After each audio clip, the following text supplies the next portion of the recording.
ಬಳ್ಳಾರಿಯಲ್ಲಿ ಈ ಬ್ಯಾನರ್ ಕಟ್ಟುವ ವಿಚಾರಕ್ಕೆ ಶುರುವಾದ ಗಲಾಟೆಯಲ್ಲಿ ಓರ್ವ ಕೈ ಕಾರ್ಯಕರ್ತ ಮೃತಪಟ್ಟಿದ್ದು ನಿಮಗೆಲ್ಲ ಗೊತ್ತಿರುವಂತಹ ವಿಚಾರ. ಈ ಪ್ರಕರಣದ ತನಿಖೆಯ ಬೆನ್ನತ್ತಿರತಕ್ಕಂಥ ಪೊಲೀಸರು ಈಗ ಒಟ್ಟು 26 ಮಂದಿಯನ್ನ ಈ ಪ್ರಕರಣದಲ್ಲಿ ಅರೆಸ್ಟ್ ಮಾಡಿದ್ದಾರೆ ಅಂತಕ್ಕಂಥ ಲೇಟೆಸ್ಟ್ ಅಪ್ಡೇಟ್ಸ್. ಒಟ್ಟು 26 ಮಂದಿ ಈ ಪ್ರಕರಣದಲ್ಲಿ ಅರೆಸ್ಟ್ ಆಗಿದ್ದಾರೆ.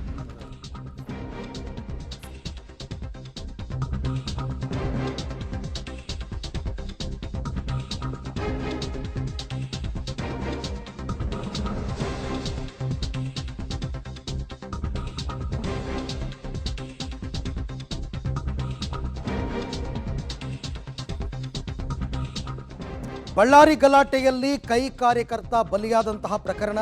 ಈ ಪ್ರಕರಣ ಸಂಬಂಧ ಒಟ್ಟು 26 ಆರೋಪಿಗಳನ್ನು ಪೊಲೀಸರು ಇಲ್ಲಿ ತನಕ ಅರೆಸ್ಟ್ ಮಾಡಿದ್ದಾರೆ. ಕಾಂಗ್ರೆಸ್ನ 10 ಕಾರ್ಯಕರ್ತರು ಮತ್ತು ಬಿಜೆಪಿಯ 13 ಕಾರ್ಯಕರ್ತರ ಬಂಧನವಾಗಿದೆ. ಅಂದರೆ ಶಾಸಕ ಭರತ್ ರೆಡ್ಡಿಯ ಕಡೆಯವರು 10 ಜನ, ಜನಾರ್ದನ್ ರೆಡ್ಡಿ ಕಡೆಯವರು 13 ಜನ. ಪ್ರಕರಣ ಸಂಬಂಧ 3 ಗನ್ಮ್ಯಾನ್ಗಳನ್ನು ಕೂಡ ಈಗ ಪೊಲೀಸರು ಅರೆಸ್ಟ್ ಮಾಡಿದ್ದಾರೆ. ಬ್ರೂಸ್ಪೇಟೆ ಪೊಲೀಸ್ ಠಾಣೆಯಲ್ಲಿ ಒಟ್ಟು 6 ಪ್ರಕರಣ ದಾಖಲಾಗಿದೆ.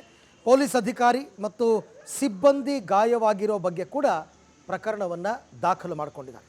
ಓಕೆ, ಈಗ ನೀವು ನೋಡ್ತಾ ಇರತಕ್ಕಂಥ ದೃಶ್ಯ ಘಟನಾ ಸ್ಥಳದ ಪಂಚನಾಮೆಯನ್ನು ಮಾಡಬೇಕು. ಅದಕ್ಕೆ 2 ಗನ್ಮ್ಯಾನ್ಗಳನ್ನು ಕರ್ಕೊಂಡು ಹೋಗ್ತಾ ಇರತಕ್ಕಂಥ ದೃಶ್ಯವನ್ನು ಕೂಡ ತಾವು ಗಮನಿಸ್ತಾ ಇದ್ದೀರಾ. ಅಂದರೆ ಮಹಜರ್ ಮಾಡಲೇಬೇಕಲ್ಲ, ಸ್ಪಾಟ್ ಮಹಜರ್. ಒಂದು ಸರ್ತಿ FIR ಆಯಿತು ಅಂತಂದರೆ ಆ FIRಗೆ ಸಂಬಂಧಪಟ್ಟಂತೆ ಕಾನೂನಾತ್ಮಕವಾದ ಏನೇನು ಪ್ರಕ್ರಿಯೆಗಳು ನಡೀಬೇಕಾಗುತ್ತೆ ಅದೆಲ್ಲವನ್ನು ಪೊಲೀಸರು ಮಾಡೇ ಮಾಡ್ತಾರೆ. ಹಾಗಾಗಿ ಈಗ ಸ್ಥಳ ಮಹಜರ್ಗೆ 2 ಗನ್ಮ್ಯಾನ್ಗಳನ್ನು ಕರ್ಕೊಂಡು ಹೋಗ್ತಾ ಇದ್ದಾರೆ. ಇವರು ಎಲ್ಲಿದ್ದರು, ಎಲ್ಲಿ ನಿಂತಿದ್ರು, ರಾಜಶೇಖರ್ ಎಲ್ಲಿದ್ದ, ಇದೆಲ್ಲ ಪಂಚರ ಸಮ್ಮುಖದಲ್ಲಿ ನಡೀತಕ್ಕಂಥ ಮಹಜರ್ ಪ್ರಕ್ರಿಯೆ. ಆ ಮಹಜರ್ ಪ್ರಕ್ರಿಯೆಯನ್ನು ಈಗ ಪೊಲೀಸರು ಮುಂದುವರಿಸಿದ್ದಾರೆ.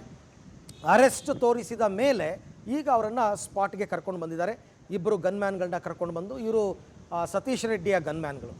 ಸತೀಶ್ ರೆಡ್ಡಿ ಭರತ್ ರೆಡ್ಡಿ ಶಾಸಕರ ಆಪ್ತ. ಆತನ 2 ಗನ್ಮ್ಯಾನ್ಗಳನ್ನು ಪೊಲೀಸರು ಕರ್ಕೊಂಡು ಬರ್ತಾ ಇರತಕ್ಕಂಥ ದೃಶ್ಯವನ್ನು ಕೂಡ ತಾವು ಗಮನಿಸ್ತಾ ಇದ್ದೀರಾ. ಪ್ರಕರಣದ ಬಗ್ಗೆ ಹೆಚ್ಚು ಕಡಿಮೆ ಎಲ್ಲ ಇನ್ವೆಸ್ಟಿಗೇಷನ್ ಪಾಯಿಂಟ್ಸ್ಗಳು ಕೂಡ ಪೊಲೀಸರ ಗಮನಕ್ಕೆ ಬಂದಿದೆ. ಆಮೇಲೆ ಹೆಚ್ಚು ಕಡಿಮೆ ಎಲ್ಲ ಗೊತ್ತಾಗಿದೆ.